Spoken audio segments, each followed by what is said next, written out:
This is Derek with Urban Bigfooter. My phone must have cut out on me. But in any case, I just went in.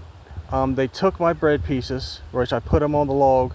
And thank you for my friend's input. Thank you so much that I don't place it on the ground. I place it either on a log, and sometimes I try to tie it up. That way it lets me know what's kind of grabbing it. But yeah, today is a beautiful day. I'm establishing trust, and I keep going in and out. So I believe I'm going to come in one of these nights this week and spend the night. Now, I pray that I get a recorder by then, right? It would be nice to have a GoPro, something that I can record sound, not really, and maybe iShine. I've caught iShine a couple times,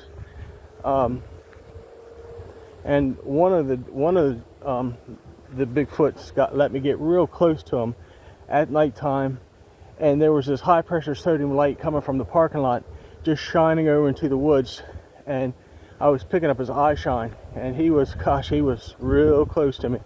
He was a big guy. He was about 8 foot, maybe 7.5, 8 foot, but not as big as I've seen him. Oh man, I saw one time that just blew my mind. I saw one standing next to a tree at midnight, or about midnight, and the glow of the moon allowed me to see his outline. And man, he was big. That sucker was big. 10 plus easy. And about on the edge of darkness, I was walking, and I was getting ready to just like do a turnaround as I was walking, and I saw one running behind me, and that sucker was about as big as a car, probably about as big as a Mini, maybe a little bigger. And he was moving on all fours and super quick. I mean, there was no way in heck that you can outrun one of these things on 2 feet or 4 feet. There's no way. They are super quick, and you have to really get out. You have to get out all the time to see them, right? And establish trust with them, right? Because I don't take any weapon with me. Sometimes I take a headlamp, and that's it, right? And I've never heard of any of them snatching anybody up around here. No disappearances at all.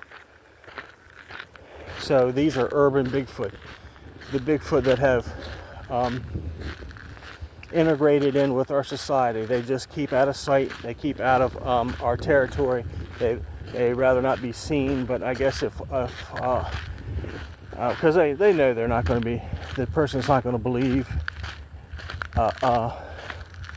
A person's not going to believe another person if they saw them, right?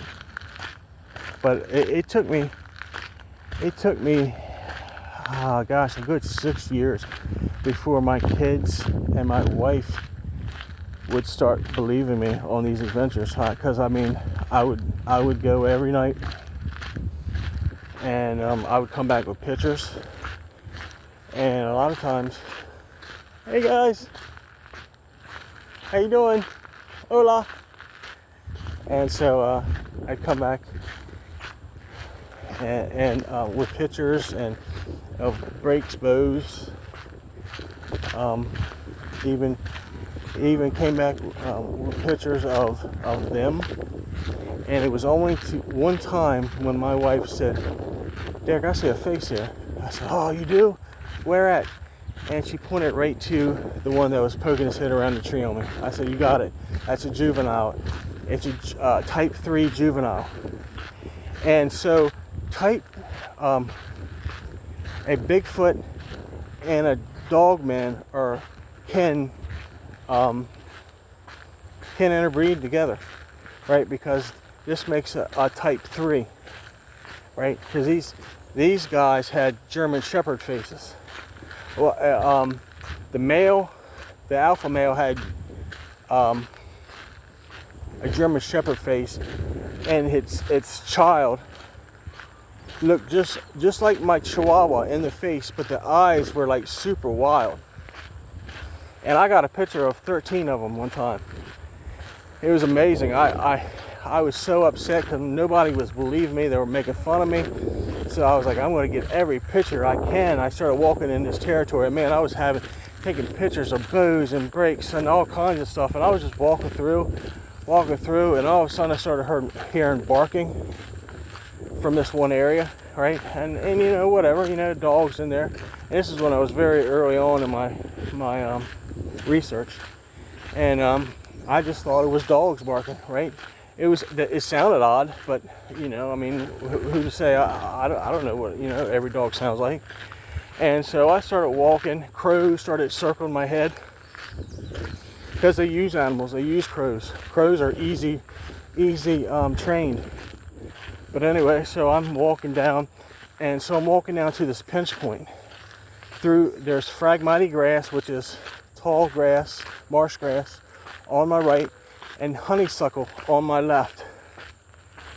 And you can't see anything except right in front of you. So I'm creeping down. I got my video on because I'm taking pictures and video of everything. And so all of a sudden it sounded like two water buffalo or something large coming rushing me in the Phragmite grass. And then on the other side in the honeysuckle. So I immediately stopped. Hold on for a minute. I got a gentleman pass me on a bike. Hey, how you doing? All right, brother. So I stopped, and one of them grabbed a massive clump of Phragmite grass. It was a lot of grass. Like I could just see him scooping it up in his one hand, and he shook it, right? And I just stared at it for a minute, and then he grabbed it and shook it again. And the impression that I was getting, it was, don't come down here. There's something going on, and don't come down here. That's the impression I got. So I started backing out, my hand up, saying, okay, I appreciate it. Thank you, guys. Thank you. And as I'm backing up, I come around the bend, and I just happened to there was this open space in the trees and the Phragmite, and I just took a picture. Well, as I was blowing into it, you know, blowing it up, looking at it, there was one that looked like Santa Claus, right? One looked like a lizard. I had like a lizard face, not exactly like a lizard, but you know, kind of like a lizard face. Then I caught one which I've seen before. It looks like Gal syndrome. The eyes are bulgy, and they're not exactly uniformed on the face, right? And I've seen that one. I saw that one behind me before, which was real close, and that was a female because I saw her holding a baby, or not a baby, but a youngster, type 3 Bigfoot, that has a dog face. And this one looked just like my Chihuahua in the face, but it had like wild looking eyes. And then I saw the dad. He had his hands were like grapple hooks, large grappling hooks, and he had pointy ears and a large snout. Now I showed a lot of people this. I told a lot of people this, and probably about 6 months later, my phone gets hacked, and all of a sudden, all the photos, including the bows and brakes, just disappear on me. And I'm like, I know that I didn't hit a wrong button. They didn't even go to trash. They just got removed. So, you know, there's spyware that you can get and so on, but I'm not. There's no. If you have an extremely intelligent agency that could possibly do that to you, then you know, the Lord Jesus Christ is my protector. and he told me that I can do this as long as I keep him first. But these things are Nephilim. They in the, oh gosh, it's been about 15 years now. In the 15 years that I've been watching these beings, I've seen them fade in and fade out. Right in front of me, right in front of my face, fade in, fade out. I've smelt them. Oh man, they smell pretty bad, right? But they have the ability not to allow you to smell them, which was odd to me. They have great camouflage ability. You know, they're hard to see. They can throw accurately, right? I've had them throw acorns at me, numerous stones at me. I had one whizzing by me and then hit the water, bloop, right? So, and that's how you know it's that they got tossed, because the stone goes bloop, right? So, this is the story for today. And so I came back and I showed my family these pictures and all the faces and all the things that I saw. And then from that point on, my wife started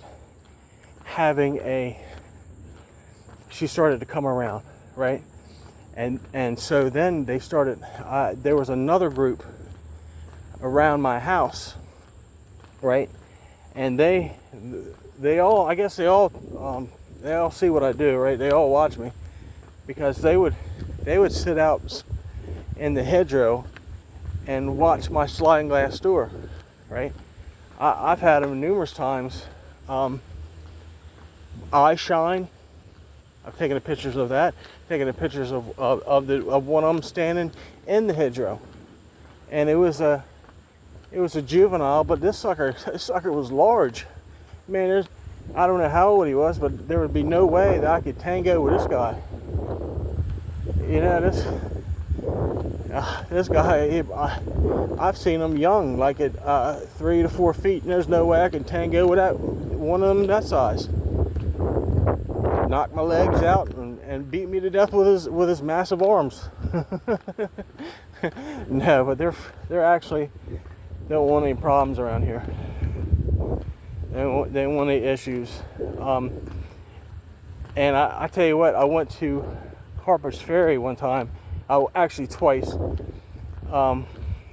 The first time I went, I didn't help the lady out with if you heard one of my stories, but I just went there camping, and I came across one of the friendliest, I guess Bigfoot that you could ever. I mean, this guy was like he would always be like on the edge of the rocks up in the mountain, right? He would always be on the edge where he'd peek his head over. I could see him peek his head over. I couldn't get a good bead on him because he's way up there. And I would just go out there and wave and talk to him and stuff. And then he came to me at nighttime, and I just so happened that I had this dream, and it was a very intense dream. Like I dreamed that this Bigfoot named Como came and invited me to sit around a circle and talk with him and his family members. And I was just talking to him at first, but right before I woke up, I was getting ready to talk to his wife.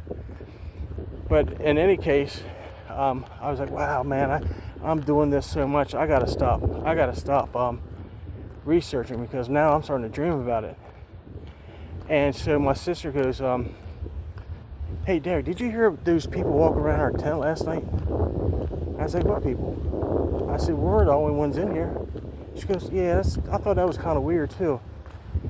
But I woke up and I had to go to the bathroom. I was going to step outside the tent, and then I heard I heard movement walking around. I was like, I'm not going to step out now. I didn't want to wake you up. I was like, wow. They did come and visit. But in any case, I believe that they're spiritual beings and can go into your spiritual realm, which dreams are spiritual realm, a realm. That's what I truly believe. But in any case, you have a blessed day in the name of the Lord Jesus, and I want to bring you more content, better content, some action content, and I believe I'm going to. How you doing? I'm definitely going to believe that I'm going to go out and spend the night out there, but I also would like to get to different places, different investigations, talk to different people, and just get out. And oh, look at that lizard! See that lizard? It's called a skank. Old skank. Anyway, just comment on my page. Tell me what you. I mean, because I know everybody would like to see a Bigfoot, but they don't come out on cue.